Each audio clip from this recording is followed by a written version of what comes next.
And it was just the chemo doctor really that saved my life, I think, with that. He says, you've got to fight it. I can do my job, but you've got beyond your job, you've got to fight it. He gave you a certain encouragement to do your best. Definitely, yeah. And did that rub off on you? Yeah, it was the first time I'd actually heard anything. And he said it in a bluntly, but in such a nice way, if there is such a way to tell you. You know, what did you... I know what sort of person you are. Yeah. You've had a scan, don't want to know, and then it's good. You don't want to know the result, no. And then 5 minutes later, well, were it good? I knew what sort of person you are. Now I know what I'm dealing with, and then he just changed. He said, you've got to come out fighting. You've got to lose the negativity and think positive. And were you able to do that? Yeah, I think it was the first time it actually sunk in, because it had been going on since October. This was in December, and he says, I'm going to give you the best chance I can. Yeah. So he was working with you. You know, he knew how to kind of ally, professionally speaking. Yeah. So what was your attitude that changed then at that point? I think his positivity and the fact that for the first time you're realising what somebody's saying to you, and he took time to sort of explain something, and he made it light-hearted. Not light-hearted, but I know what sort of person you are. You want to know certain things, you don't want to know everything. Yeah, that is me. And the fact that you just think, well, I've got my granddaughter, and I want to see her go to school. You know what I mean? I want to see, you know, eventually grow up. I'd like to see her get married. Let's hope I'm here to see that.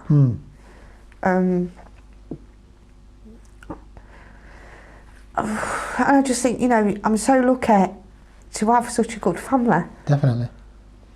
You know, I know you take it out, people like me and my son, we argue, but I think it's because he's there and he gets worried, because we have had so many people, lost so many people with cancer. I think that's another downfall as well. You know what I mean? You were telling Heather earlier about your family history. Yeah. Who has had cancer in the family, and how has it affected them? My sister's had breast cancer, and she's got over it. My cousin's had breast cancer and got over it. But then we lost 9 people in 8 years with cancer, different forms of cancer. Obviously, you know, my mum had fought leukemia for 17 years. So cancer, you know, it's the word, isn't it? Let's be about right. They can tell you you've got anything. I think even if they said you've got to have your arm chopped off, they tell you you've got cancer. That's one word you don't want to hear. You just don't want to hear that word. It's the most scared condition. Yeah.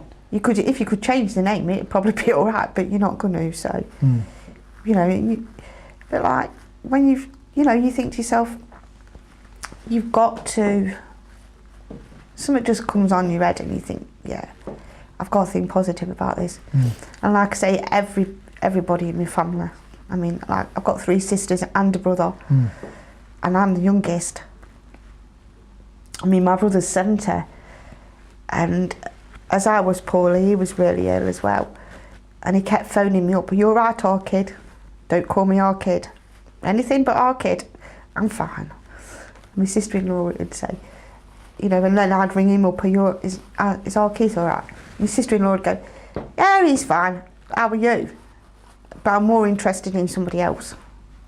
I was going to ask you actually whether you'd had the chance to meet any other patients who'd gone through the system at the same time as you. Yes, I did. And how did you find that experience? Very eye-opening. I was there with a nice lady. I'm sure it was Debbie. And she Texas, and she was a lot younger than me. She got little children.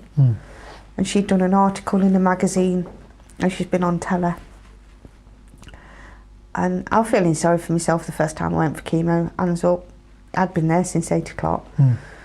And we just happened to sit next to each other. And obviously you get talking, and then next time we were sitting next to each other, so more of the story comes out, doesn't it? And when I heard her story, mine was just totally nothing. I thought, you big baby. She has got 3 children.